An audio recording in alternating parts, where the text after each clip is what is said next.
அன்பு சொந்தங்களுக்கு இனிய வணக்கங்கள்.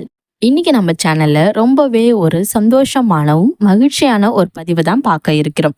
அது என்ன அப்படின்னா, இந்த வருடத்தினுடைய நிறைவு பகுதியில நம்ம இருக்கோம். அதாவது 2024 அப்படின்ற இந்த வருடம் முடிவதற்கு இன்னுமே கிட்டத்தட்ட 2 வாரங்கள் தான் இருக்கிறது.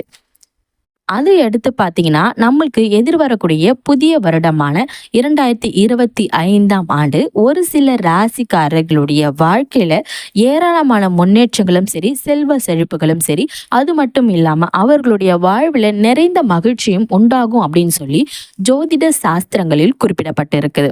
அதனால நண்பர்களே, நம்ம இன்னைக்கு இந்த பதிவுல வரக்கூடிய புது வருடமான 2025ல முருகப்பெருமானுடைய பரிபூரணமான அனுகிரகத்தையும் சரி, ஆசீர்வாதத்தையும் பெறக்கூடிய 3 ராசிக்காரர்களை பற்றி தான் நம்ம தெரிஞ்சுக்க போறோம்.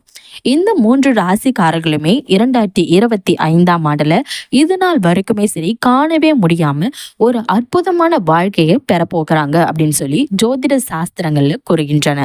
அதனால இந்த 3 ராசிகள் என்னென்ன அப்படின்றத தெரிஞ்சுக்க இந்த பதிவை ஸ்கிப் பண்ணாம முழுமையா பார்க்க முயற்சி பண்ணுங்க. இப்பதான் நம்ம சேனலை முதல் முறையாக பாக்குறீங்க அப்படின்னா மறக்காம சப்ஸ்கிரைப் பண்ணி வச்சுக்கோங்க. பக்கத்துல இருக்க பெல் பட்டன் ஆல் என்ற ஆப்ஷனையும் கிளிக் பண்ணி வச்சுக்கோங்க. வாங்க இப்ப வீடியோக்குள்ள போகலாம். இந்த பதிவை ஸ்டார்ட் பண்றதுக்கு முன்னாடி உங்களுக்கு தமிழ் கடவுளான முருகப்பெருமான உங்களுக்கு பிடிக்கும் அப்படின்னா கீழே இருக்க கமெண்ட் செக்ஷன்ல ஓம் சரவண பவ அப்படின்னு சொல்லி கமெண்ட் பண்ணுங்க. அது மட்டும் இல்லாம இந்த 3 ராசிகளே உங்க ராசி இடம் பெற்றிருக்கு அப்படின்னா மறக்காம நீங்க அதையும் கமெண்ட் செக்ஷன்ல சொல்லுங்க. வரக்கூடிய புது வருடத்துல பாத்தீங்கன்னா சனி பெயர்ச்சி நடக்க இருக்குது. எல்லாருக்குமே தெரிஞ்ச ஒரு விஷயமாக தான் இருக்கும். அதாவது பாத்தீங்கன்னா 2025ஆம் ஆண்டு மார்ச் மாதம் 29ஆம் தேதி சனி பெயர்ச்சி நடக்க இருக்குது. இந்த சனி பெயர்ச்சியின் காரணமாக பாத்தீங்கன்னா சில ராசிக்காரர்களுக்கு துன்பமயமான வாழ்க்கையும், அதே சமயத்துல இது நாள் வரைக்கும் துன்பத்தை அனுபவித்து வந்த ராசிக்காரர்களுக்கு இன்பமயமான வாழ்க்கையும் கிட்டும் அப்படின்னு சொல்லி சொல்லப்பட்டிருக்கிறது. என்னதான் இந்த 2025ஆம் ஆண்டு சனிப்பெயர்ச்சி நடந்தாலுமே நம்ம இப்ப இந்த பதிவுல பார்க்கக்கூடிய மிக முக்கியமான 3 ராசிக்காரர்களுக்கு மட்டும் தமிழ் கடவுளான முருகப்பெருமானுடைய பரிபூர்ணமான பார்வையும் படுவதால் இந்த 3 ராசிக்காரர்களுமே வாழ்வில மிகப்பெரிய முன்னேற்றையும், அதே சமயத்துல அவர்களுக்கு ஏதாச்சும் வாழ்க்கையில துன்பங்கள் இருந்துச்சு அப்படின்னா அந்த துன்பங்களில் இருந்து விடுதலை கிடைக்கும் அப்படின்னு சொல்லி சொல்லப்படுகின்றது. எதனால அப்படின்னு பாத்தீங்கன்னா 9 கோள்களால ஒருவருக்கு ஏற்படக்கூடிய பிரச்சனையை முருகப்பெருமான் அப்படின்னு சொல்லக்கூடிய ஒரே ஒரு கடவுளை வழிபடுவதன் மூலமாகவே விடுதலை அடைய முடியும்னு சொல்லி சொல்லப்படுகின்றது. இதைத்தான் அருணகிரிநாதன் அப்பொழுதே நம்மை நாடி வந்த கோள் என்ன செய்யும் கொடுங்கூற்றென்னும் செய்யும் சொல்லி பாடியிருப்பாரு. அதாவது 9 கோள்களாலும் நமக்கு ஏற்படக்கூடிய துன்பங்களை முருகப்பெருமான் தீர்ப்பாரு அப்படின்றதுதான் இந்த பாடலுடைய விளக்கம். அதனால நம்ம இப்போ முருகப்பெருமானுடைய அருளை பெறக்கூடிய 3 ராசிக்காரர்களை பற்றி பார்க்கலாம். நண்பர்களே, வரக்கூடிய புது வருடத்துல முருகப்பெருமானுடைய அருளை பெறக்கூடிய முதல் ராசிக்காரர்கள் ரிஷப ராசிக்காரர்கள். இந்த ரிஷப ராசிக்காரர்களுக்கு சனி பெயர்ச்சியின் மூலமாகவும் சரி லாபச்சனி தான் கிடைக்க இருக்கிறது. பொதுவாகவே ஒருவருக்கு லாபச்சனி கிடைக்குது அப்படின்னா அந்த நபர்களுடைய வாழ்வுல ஏராளமான பண விருத்திகளும் செல்வ செழிப்புகளும் உண்டாகும்.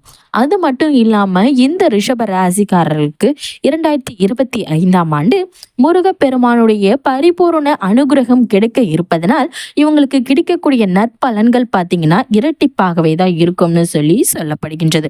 குறிப்பாக சொல்லணும் அப்படின்னு பார்த்தீங்கன்னா தொழில் முயற்சிகள், வியாபார முயற்சிகள்ல இவங்களுக்கு பார்த்தீங்கன்னா அதிகப்படியான லாபமும் வெற்றியும் கிடைக்கும் அப்படின்னு சொல்லியும் சொல்லப்படுகின்றது. அது மட்டும் இல்லாம இவங்களுடைய வாழ்வில் முருகப்பெருமானுடைய பார்வை விழுவதன் மூலமாக இவர்களின் குடும்பத்தில் ஏதாச்சும் சிக்கல்களும் பிரச்சனைகளும் இருந்துச்சு அப்படின்னா 2025ஆம் ஆண்டு அந்த குழப்பங்களும் சிக்கல்களும் தீர்க்கப்படும் அப்படின்னு சொல்லியும் சொல்லப்படுகின்றது. அது மட்டும் இல்லாம இந்த ரிஷப ராசியில பிறந்தவங்க இது நாள் வரைக்குமே அனுபவித்து இருக்கவே முடியாத ஒரு மகிழ்ச்சிகரமான வாழ்க்கையை இந்த 2025ஆம் ஆண்டுல கொடுக்கும் அப்படின்னு சொல்லியும் சொல்லப்படுகின்றது. ரிஷப ராசியில பிறந்த நண்பர்கள் யாராச்சும் இந்த பதிவை பார்த்துட்டு இருக்கீங்க அப்படின்னா நீங்க தொடர்ந்து முருக வழிபாடு செஞ்சுட்டு வந்தீங்கன்னா உங்களுடைய வாழ்க்கையில பாத்தீங்கன்னா மிகச்சிறந்த ஒரு நல்ல பலன்கள் உண்டாகும். அடுத்து 2வதா முருகப்பெருமானுடைய அருளை பெறக்கூடியவங்க மிதுன ராசிக்காரர்கள். இந்த மிதுன ராசிக்காரர்களுக்கு 2025ஆம் ஆண்டு சனி பெயர்ச்சியில பார்த்தீங்கன்னா கர்மச்சனி அப்படின்ற சனிதான் ஏற்பட இருக்கின்றது. இந்த கர்மச்சனி அப்படின்றது என்ன அப்படின்னா, இது நாள் வரைக்கும் இருந்த துன்பங்கள்ல விலக்கி நன்மையை கொடுக்கக்கூடிய ஒரு சனியாக அமைகின்றது.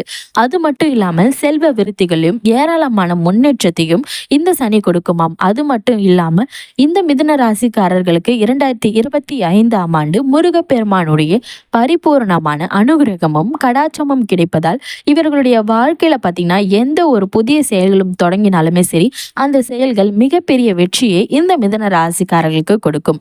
அது மட்டும் இல்லாம உறவர்களுக்கிடையும் சரி, நண்பர்களுக்கிடையும் சரி, ஏராளமான நட்பு உறவினை பெறக்கூடிய ஒரு வாய்ப்பு இவங்களுக்கு கிடைக்கும். அது மட்டும் இல்லாம இந்த மிதுன ராசிக்காரர்கள் வரக்கூடிய புது வருடத்துல தன்னுடைய வாழ்க்கையில புகழின் உச்சத்தை அடைவாங்கனே சொல்லப்படுகின்றது.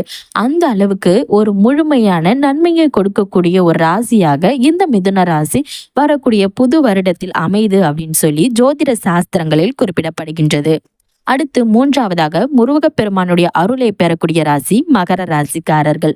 இந்த மகர ராசிக்காரர்களுக்கு வரக்கூடிய சனி பெயர்ச்சியில பார்த்தீங்கன்னா சகாய சனி அப்படின்ற ஒரு சனி தான் இருக்கின்றது. இந்த சகாய சனி அப்படின்றது என்ன அப்படின்னா, நம்ம இது நாள் வரைக்கும் பார்த்தீங்கன்னா மீட்க முடியாம இருந்த நகைகளையோ இல்ல பணங்களையோ சரி, நிலங்களையோ மீட்கக்கூடிய ஒரு நல்ல பலன்களை உண்டாக்கி கொடுக்கும். அது மட்டும் இல்லாம நம்ம எதிர்பாராத நேரத்துல நம்மளுக்கு நிறைய நன்மைகளை உண்டாக்கி கொடுக்க ஒரு சனியாக அமைகின்றது. அது மட்டும் இல்லாம இந்த மகர ராசிக்காரர்களுக்கு வரக்கூடிய புது வருடத்துல முருகப்பெருமானுடைய பரிபூர்ணனுடைய அருள் கிடைப்பதால் உங்களுடைய வாழ்க்கையில மேலும் மேலும் நிறையவே நன்மைகள் நிகழும் அப்படின்னு சொல்லியும் சொல்லப்படுகின்றது. அது மட்டும் இல்லாம உங்க குடும்பத்துல நிலவி இருக்கக்கூடிய பொருளாதார குறைபாடுகள் நீக்கப்பட்டு பொருளாதாரத்துல ஒரு உயர்ந்த நிலையை நீங்க அடைவீங்க அப்படின்னு சொல்லியும் சொல்லப்படுகின்றது. அது மட்டும் இல்லாம உங்க நண்பர்களுக்கிடையே ஏதாச்சும் ஒரு முரண்பாடு இருந்துச்சு அப்படின்னா அந்த முரண்பாடுகளும் தீர்க்கப்பட்டு சிறந்த ஒரு நட்பு உறவு உங்களுக்கு கிடைக்கும்னு சொல்லப்படுகின்றது. அதே சமயத்துல நீங்க ரொம்ப காலமா வெளிநாட்டுக்கு போகணும் அப்படின்னு சொல்லி முயற்சி செஞ்சு தோல்வி அடைஞ்சுது அப்படின்னா வரக்கூடிய புது வருடத்துல உங்களுக்கு வெளிநாடு செல்லக்கூடிய ஒரு நிறைய வாய்ப்பு இருக்கு அப்படின்னும் சொல்லப்படுகின்றது.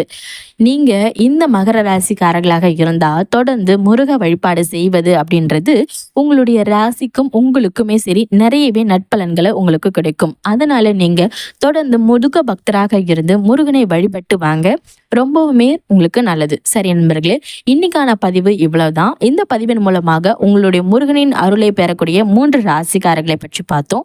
உங்களுடைய ராசி என்ன அப்படின்றத மறக்காம கீழே இருக்க கமெண்ட்ல சொல்லுங்க, நான் பார்த்து தெரிஞ்சுக்கிறேன். உங்களோட முருகப்பெருமான பிடிக்கும் அப்படின்னா ஓம் முருகா அப்படின்ட்டும் கமெண்ட் பண்ணுங்க.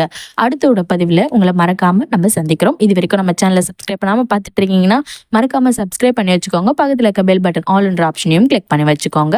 நன்றி. மற்றும் ஒரு புதிய தகவலுடன் உங்களை மீண்டும் மீண்டும் சந்திக்கின்றோம்.